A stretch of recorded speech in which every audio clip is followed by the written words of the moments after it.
It is indeed exactly 10 a.m. time for News Check on this 18th day of November 2025. An interesting day that we'll be having. We're going to be having 3 candid interviews, and more so today we'll be focusing on the youth. Yes, indeed, we do talk a lot of politics, but we'll touch only a little in regards to politics. So today we're empowering the youth and also making their voice and voices heard. Even we look at the politics that are there and the by-elections that we are going to be having, we are also seeing a lot of very young leaders who are seeking leadership and governance positions.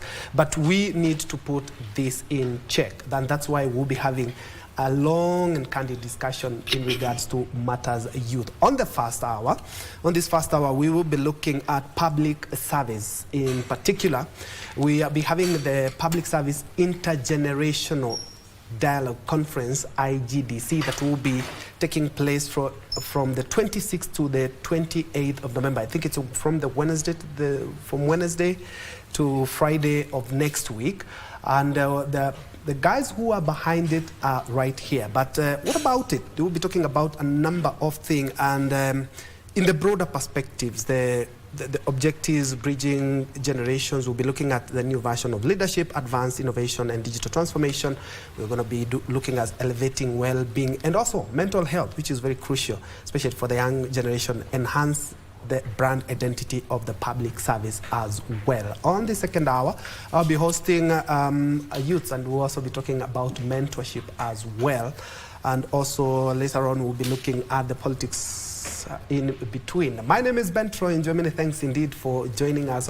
My colleague on the sign language interpretation is Anne Mwaura. Thank you so much for making time. Allow me now to rope in my panel of experts. Beginning from my immediate left, we have Mumbua Chalo.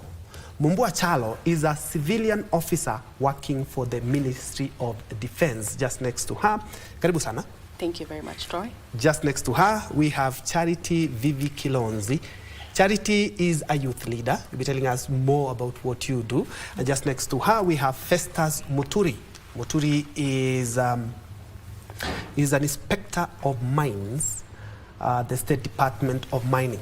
Well, you might wonder, we have someone from the Kenya Defense Forces of the Ministry of Defense. We have a youth leader, and also we have an inspector of mines. Yes, this conversation is all about the young generation. They all work in the public service.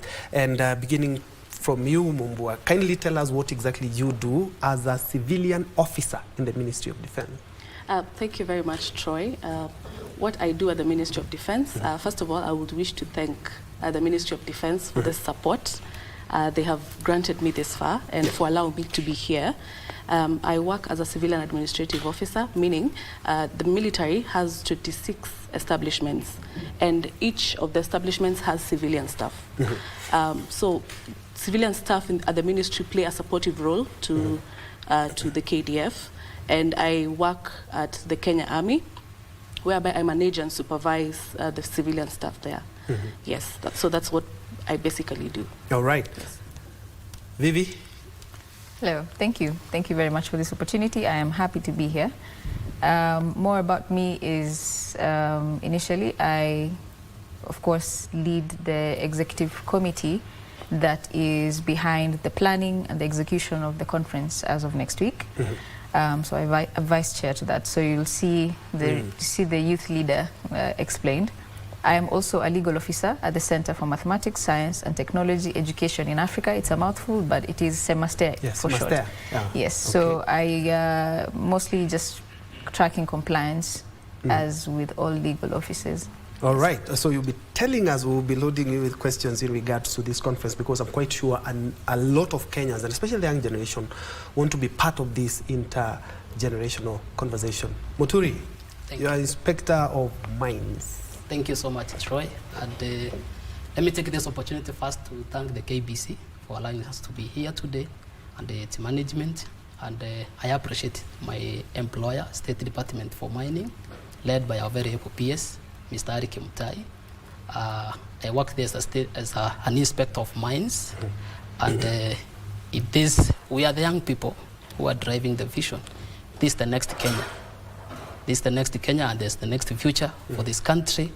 And that's why we commit and to have that we have harmonization, that all generation. That's why as you put it clear, it's intergeneration. It's cutting across. We are leaving nobody behind. So thank you for having us. Karibu sana. And because you are inspector of mines, maybe just one question. I might find coltan, because we heard that Embu, where I come from, has very huge deposits of coltan. So if I find coltan in my farm, you'll be the first person to come and inspect, or what exactly do you do?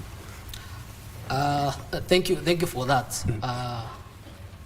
Maybe what I can put it clear, mining sector in Kenya, we have a guideline.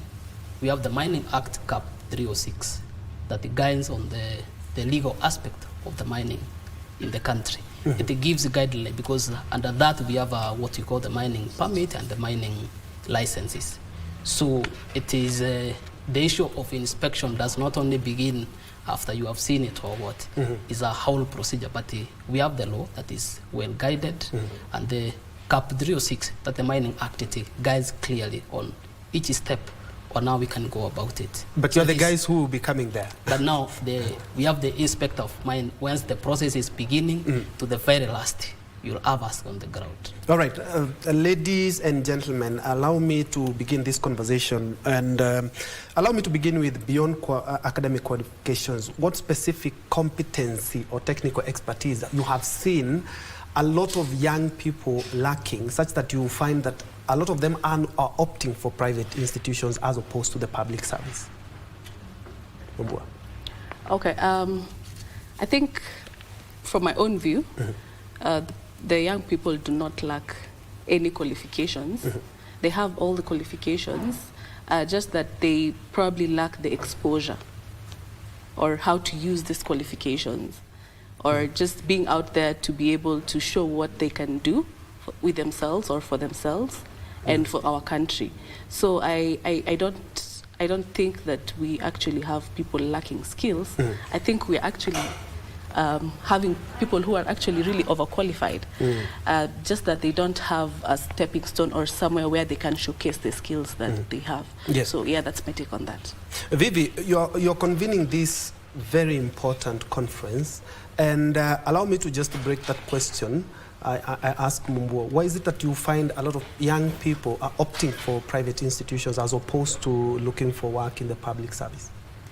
I think for the sake of the conversation between private and public officers, you find that, I guess, the public service, in a sense, it hires a bit slower than the private entity.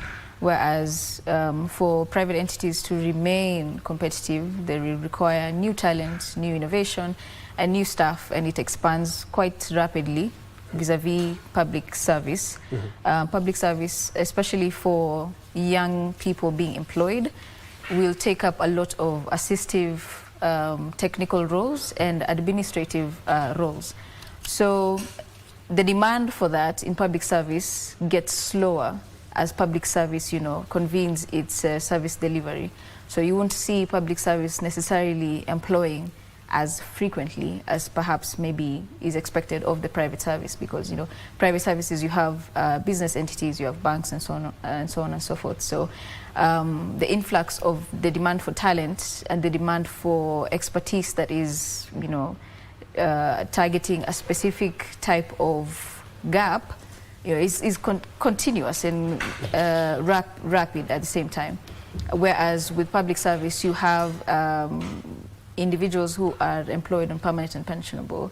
So by the time you have the next round of need for an administrative role or for assistive technical roles, it will take you a bit of some time. So I think that's one of the factors that you'll see why individuals will opt for private instead of public service. However, that could be objected to. I stand for correction. Maybe Muturi can tell us why you opted for a career in public service and not private. I remember when I came here, which is a government institution, I was from the private sector, and a lot of people have even asked me, even to this day, why is it that mbona ukatoka private ukakuja,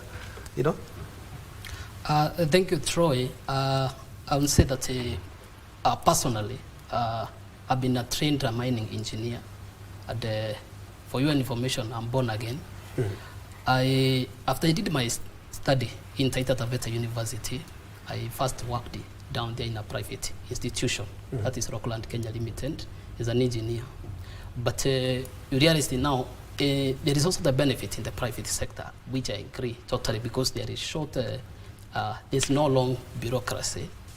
But I opted to come into the public service because there are more opportunities to grow and you are able to touch more people.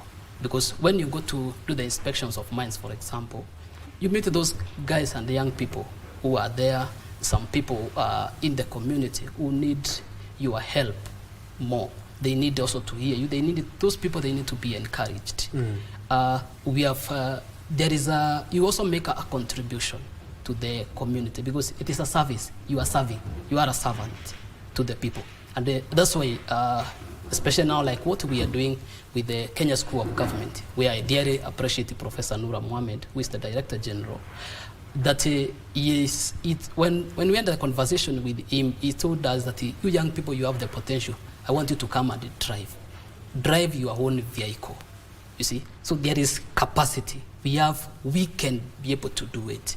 So is beside what you can be able to do in a private setup, but in the public service, there is a whole space where you can be able to do a number of things for the people and for the sake of the public, for the citizens of this great republic. Indeed. Let's now break the ice. And Mumbua, I'm looking at youth leadership, how it looks in modern Kenya, as opposed to how different is it from traditional models of leadership. And the reason I ask this is because we did see, beginning 2024, I think that is when everybody stood and listened to the youth. And even, looking at the protests that we had, and now we are seeing, even in the public service, PSAs, previously, the last government, we had CASs who are quite young, in their 20s, in their 30s. How does it look as we are right now? Okay, as we are right now, I think we may not be there yet, but something is being done. That's all I would say. We may not be there yet, but something is being done because we've seen youth taking up leadership positions. We've seen youth going out there. We've seen youth demanding for accountability. We've seen youth taking up these leadership positions and being able to demand to be listened and to be heard.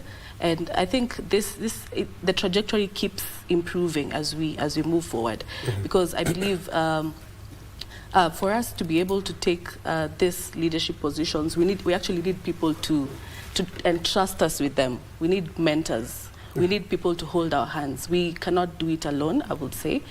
We need the hands of our elders. We need to stand on someone's shoulders for us to be able to more of like take these leadership positions and not repeat the same mistakes that were repeated.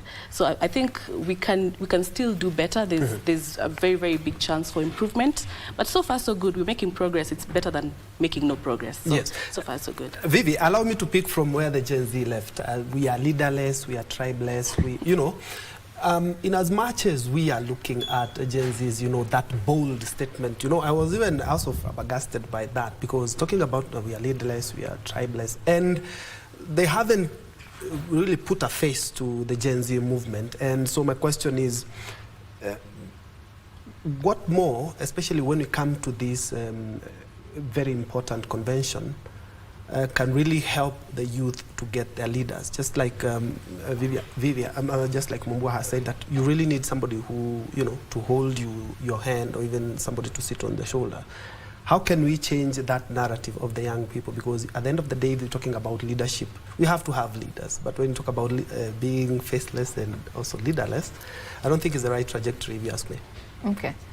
So this is very interesting in the sense that leadership, of course, has to have a face.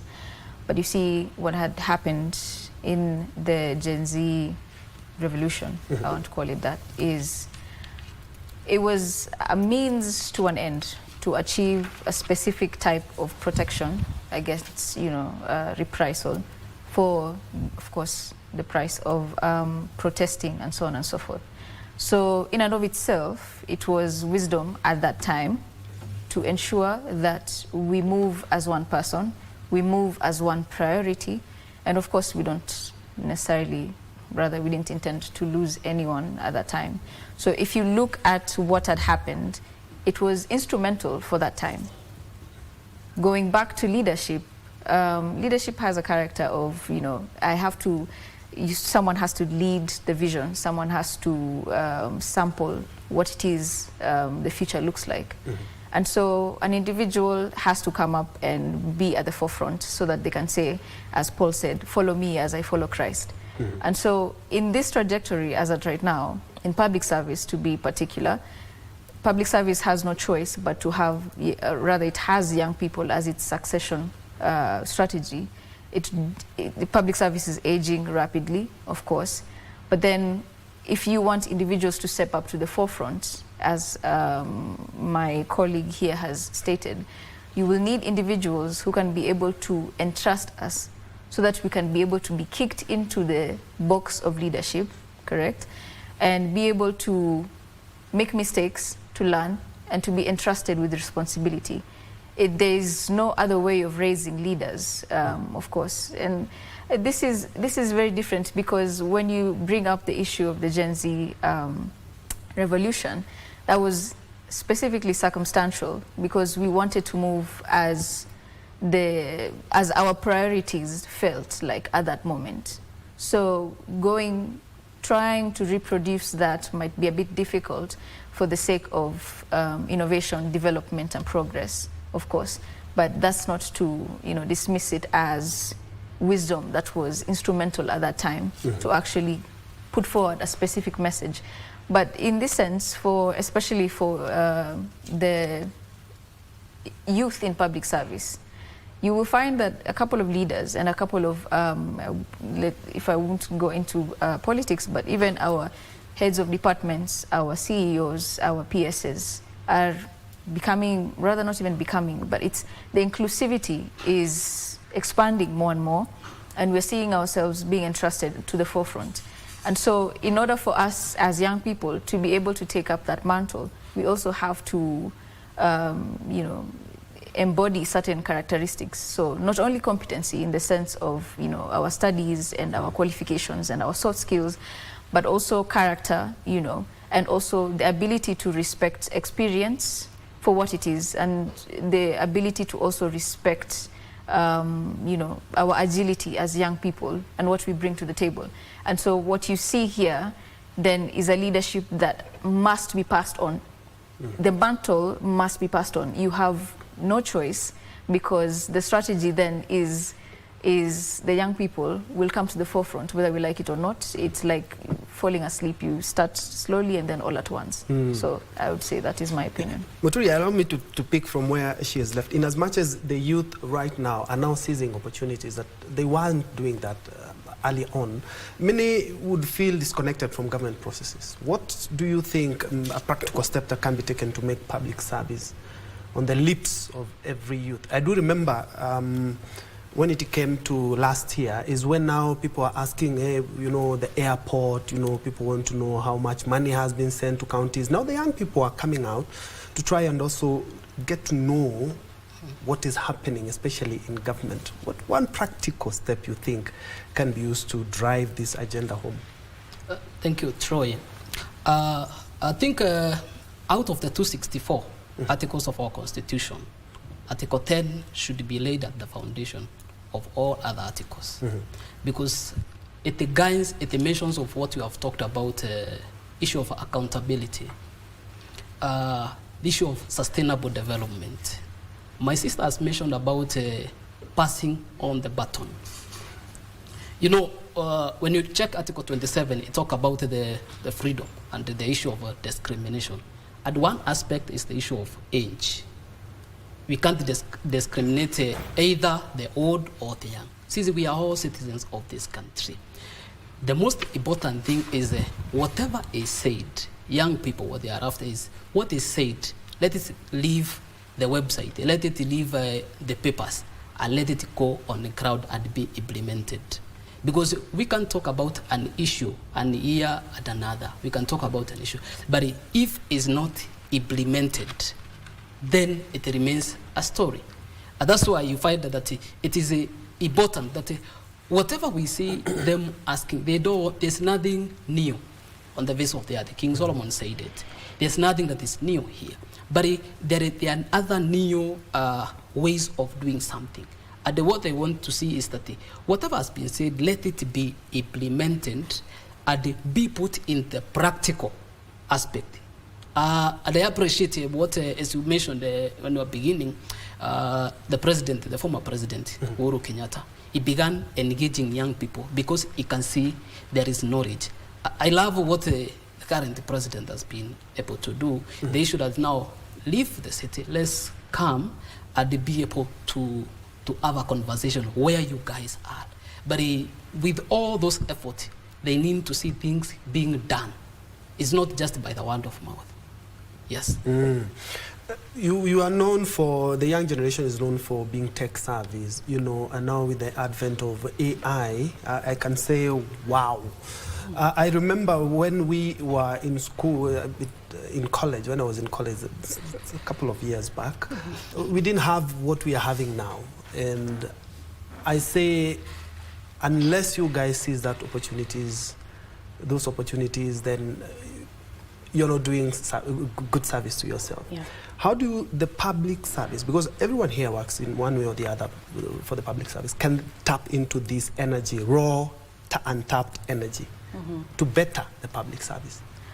For me, the best way, first of all, as we have this conversation, I want us to have in mind that it is not one generation versus another generation. The easiest way to tap this is through collaboration. Because one generation brings the aspect of institutional memory, institutional history on one side.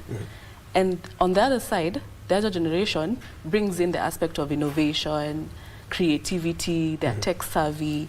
So the easiest way to have this one generation feel included is to actually collaborate with them. It's not the seasoned public officers versus the young public officers. It should be the seasoned public officers and the young public officers.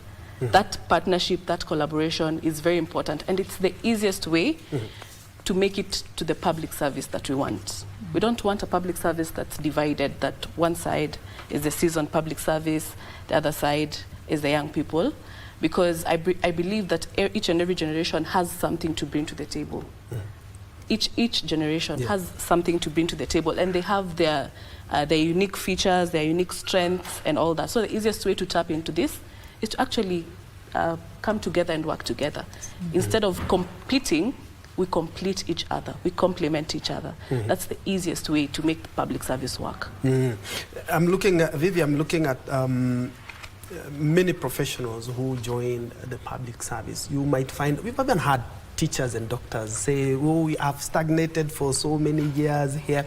How can young professionals here maintain high morale? Because you will find somebody has not had his promotion for the 15, 20 years, and it cuts across the public service, so that we may ensure that we also we keep re-energized and revitalized. I think morale, especially when it regards the agency of person and the instrumentality of money, you can't really take one and not necessarily address the other. So an individual's agency can be broken down into very many things. The person's opportunity to go to hospital and enjoy, good services, a person's opportunity to access education, higher education, a person's opportunity to practically access the basics. Let me talk about the basics, right?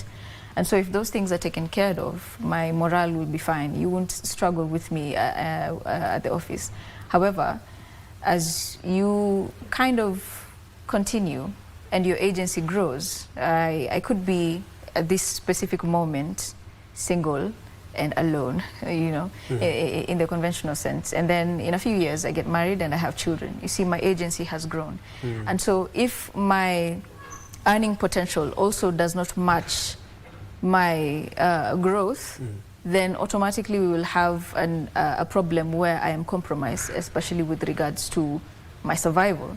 And so if you want to give the youth morale, you also have to pay close attention to their agency. where is this person at a specific season? And if that does not necessarily, if it doesn't resonate in the minds and the hearts of our leaders, we will have a problem. We will have a situation where in our offices and in our directories and in our state departments, we are having survival ethics, where I can do anything, not because the situation, cannot be avoided, but because with regards to whatever it is that I want to enjoy out of life, I want to feed my parents, if I'm paying heavy black tax. And so when we talk about morale, you have to look closely at the freedoms that an individual is enjoying. And if you are not, as leadership, expanding those freedoms, then you are opening up a divide. You're opening up Pandora's box for compromise and survival ethics. And that can be despairing for the public service. And so what do we do in this sense? You have to pay close attention to something small as, when has this person scheduled to go for leave? If this person is scheduled to go for leave, let them go for leave, allow them to enjoy their time, because individuals are multivariant. I'm not just a legal officer, I'm a daughter somewhere else, I'm a church leader somewhere else. And so when we pay close attention to the agency of an individual, pay close, mindful attention, then you easily get to understand what can make this person, have high morale at work.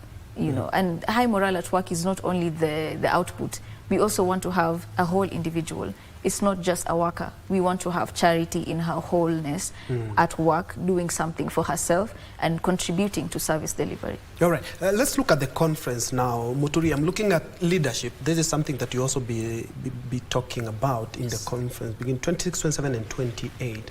A lot of youths are not really into leadership positions, and a number of factors that have done that. Maybe you can explain to us in this conference what exactly we'll be talking about in matters leadership, because I'm quite sure a lot of Kenyans who are watching and would like to attend would want a sneak peek of what to expect in the conference. Thank you, Troy. Leadership is inevitable. John Maxwell said that leadership is the capacity to influence. And why many young people today, maybe from where I stand or where I sit, it feels that they are not included, is because of knowledge, information. Someone maybe who is at higher may feel that this person is not well informed about this matter. And the ones by His Excellency Ban Ki-moon, the other day when he was here in Nairobi, he said that young people go for the highest education possible. That means that they are going to be informed. In this intergenerational dialogue, we talk about the leadership and the legacy. Many times people concentrate on the legacy aspect. What will people praise me for? But the leadership is that how can you influence people into the right direction? The mentorship aspect. Are you ready to take this young person who has left you, the university or college, and has come to work with you? They have just been trained. And after this training, that knowledge, how can we transfer it now from classwork to where it is practically applicable? It needs someone who has experience. And that's why, as my sister Mombua said, that this is not us versus them, or junior versus the senior, but it's us coming on the same table. Kenya is the best country, I tell you. And Kenya works the best when the experienced and the youth, we are on the same table.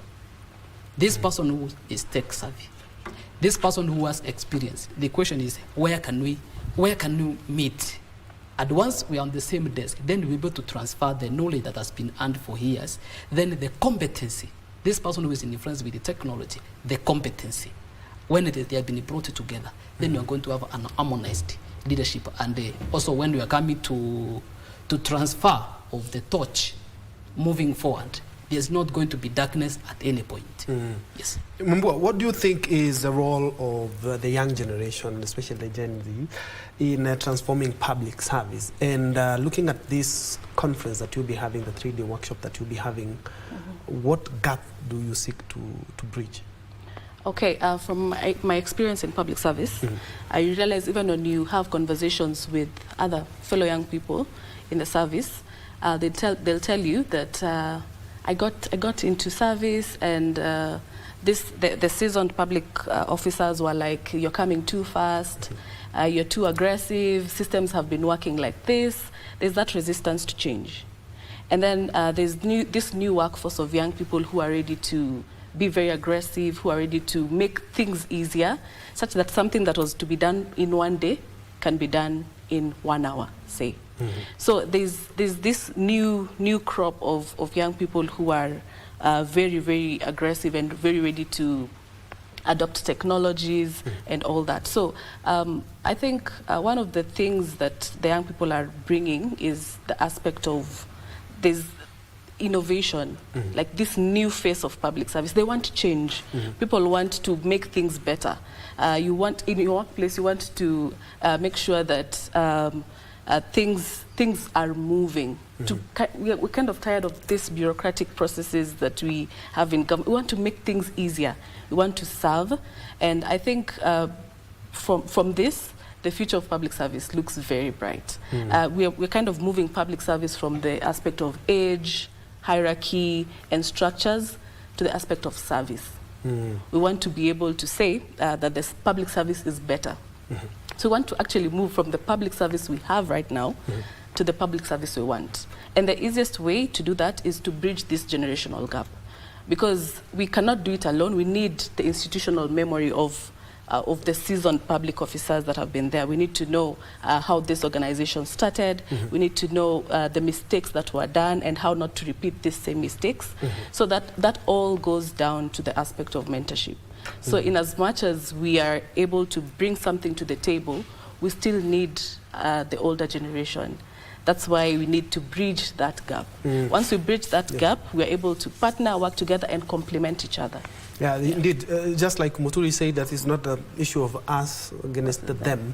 Yes. So it's just like giving the public service a new coat of paint. Yes. You're one of the conveners, Vivi, and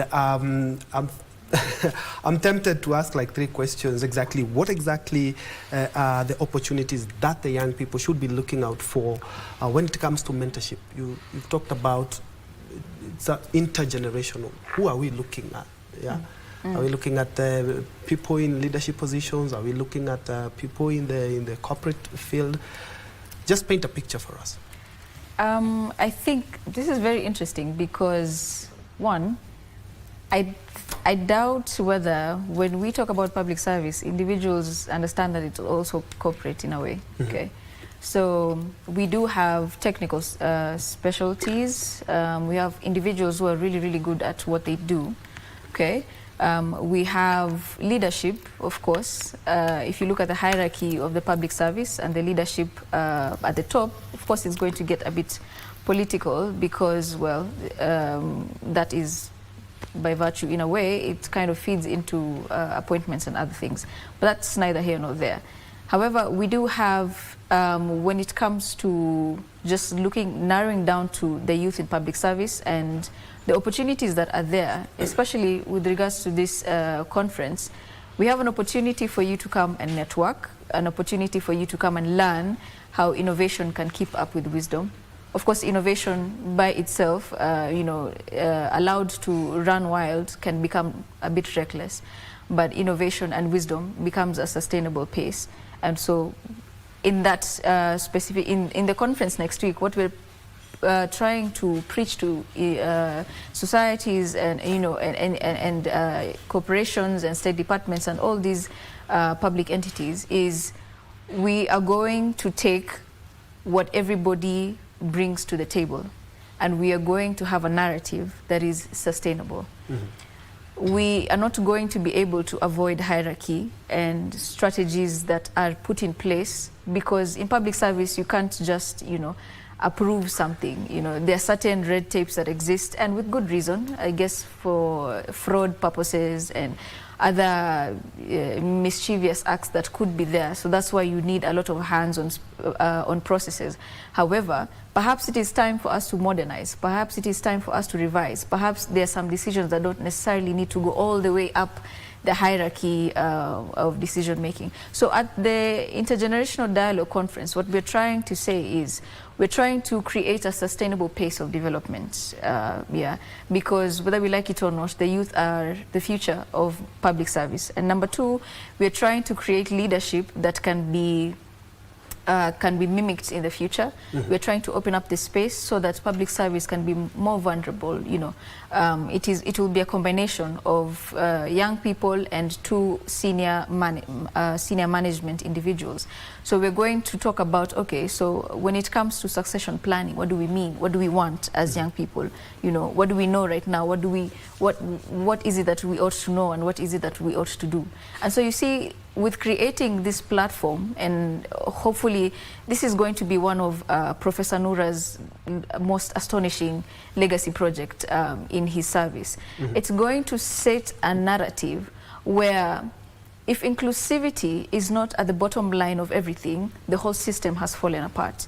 So in order for us to avoid rupturing the system, we have to, you know, let wisdom, let innovation work together, so that, you know, wisdom in and of itself becomes stagnation at a specific point, but wisdom and innovation running at a specific course, also paying in mind the individuals who are consuming service delivery, it becomes sustainable, it becomes competitive for the country. It also sets apart the country so that the private sector can be able to competitively produce more and more. Yeah. Muturi, I'm looking at also the tangible outcomes that you are also hoping for that will benefit both the public service and also each and everyone who will be able to attend the conference. Thank you. Thank you, Troy. My pastor told me this, that knowledge is informative and the wisdom is directive. And as my sister said, the issue, what we want to do here is the one who is slow to increase the speed, the one who is moving faster to reduce the speed. Because if you go alone, you can run fast as possible. But if you go as a group, you're going to go far together. So it's important that in this conference we intend to see that we don't have those that big gap in decision making. That something must take whole days before a decision has been made. Why? Because it must go through so many stairs. It's because we want to simplify things. That the other decision making, when these young people, when someone come to the government office, they appreciate of what is happening. You see, I was checking across the Indian Ocean. We have a country of 6 million people, Singapore. Singapore, what they have done is not like our country. We have even youth mentioned in our constitution. They don't have it. But they have ensured that in their all ministries, especially through the Ministry of the Community Development, that all young people, they are engaged.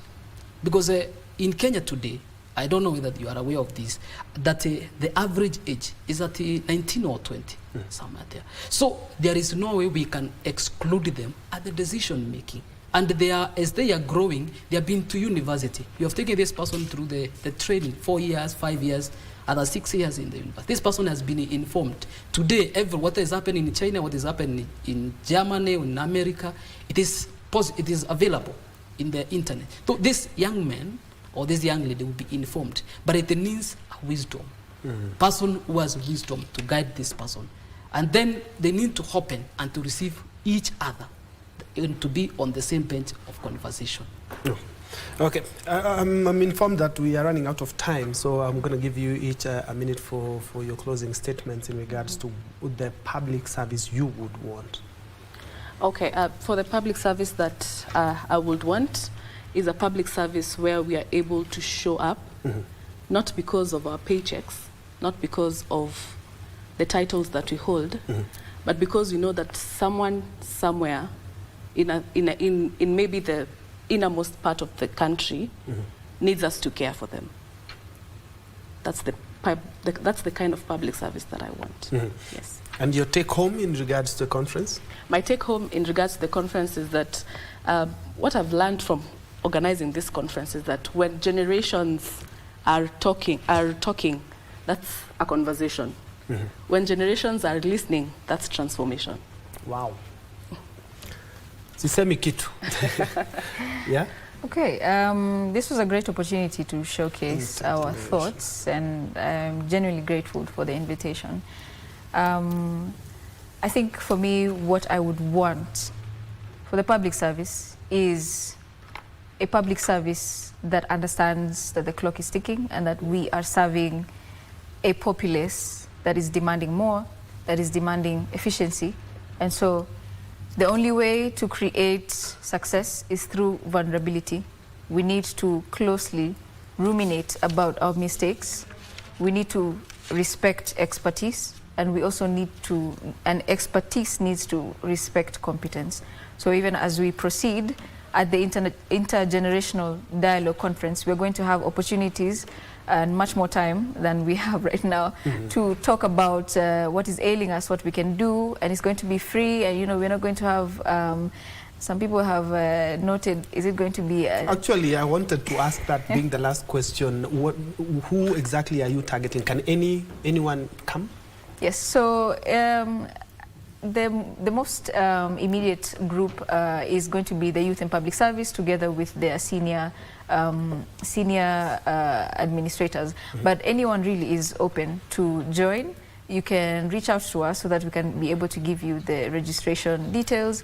And we're expecting a crowd, we're expecting a conversation, we're expecting transformation, and we're expecting vulnerability that is sustainable for the future.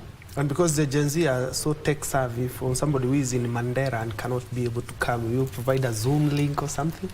We shall be able to provide you that information in a few. All right, all right. Muturi, wrap it up for us.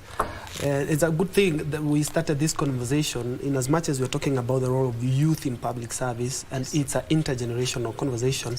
You started with a very powerful message that it's not about us versus them. It's a conversation, and it's something that also your colleagues have really hammered. Take it away in regards to what we have and what we need as a new public service that encompasses both the young and the old generation. Thank you. Kenya is the best country. I'd like to say that. And checking, like in the African Union, there are 15 flagship projects, and there are also 7 aspiration agendas towards 2063. I believe if we come together as the Kenyan family, and we don't look at each other fault, but we feel each other. If you find somewhere where I can't, you help me, we do it together. We can be the model for this continent and the globe. And that's why we, as my colleagues have mentioned, as a charity has put it clear that we are welcoming everybody, both the retired, those who are working, and those who are already at the joining point. We'd like to have all of them. We'll be gathering at the Kenya School of Government, Lower Kabete, that is from 26th to 28th, and we have a conversation. And we had already reached the letters to them through the Kenya School of Government, to different state agencies, to the private sector. We had reached them they had been emailed, and they can respond also. Or if at all the letter maybe has not landed on your desk, you can reach out to any campus of the Kenya School of Government. They are aware of that, and we will be able to get that information. Because we want to have, let's have this is the point for the nation to gather, this is the point for the nation to discuss, and it's the time to transform this country. A point of convergence, indeed. It's a point of convergence. And maybe the last word. You haven't mentioned maybe one of the 2-3 key speakers that the young people should expect. Okay. So do expect, of course, the PSs and some CSs. I would really want to share the poster and everything with you so that you can be able to showcase the speakers. But we do invite KBC to beam it live, so that we can be able to reach even various public officers in the counties and whatnot, to be able to stream it live. All right, all right. Last one? Yes, just to echo what my colleague has said, is that we expect the young people to come out in large numbers, because we want to talk about the public service we want, and you can't talk about the public service we want without the young people. No. And just to echo what they have also said, we would wish to give our special thanks to our PSs, to our MDAs for the support, and also special thanks to Professor Nura Mohammed, Director General, Kenya School of Government. I remember we gave him this idea and he was able to really run with it. Right. He's very passionate about the young people, and we want such leaders who are able to hold our hands and able to challenge us. Okay. Not only to tell us what to do, but challenge us and tell us, think on this, think along these lines. Right. So very special thanks to everyone who's been able to help us with planning this event, and we hope to see everyone there. All right, that has been Mumbua Chalo, who is a civilian officer working for the Ministry of Defense. Just next to her, we have Charity Vivi Kilonzi, who is a youth leader and also one of the conveners of this workshop, and also Festus Muturi, who is an inspector of mines, State Department of Mining. Don't listen to the work that they do, but listen to what they are going to be offering this 26th, 27th, and 28th at the Kenya School of Government, where all the youth and also the intergenerational conversation in regards to the public service that we want, especially being driven by the young people. We are having another youth empowerment conversation coming up, so don't go away.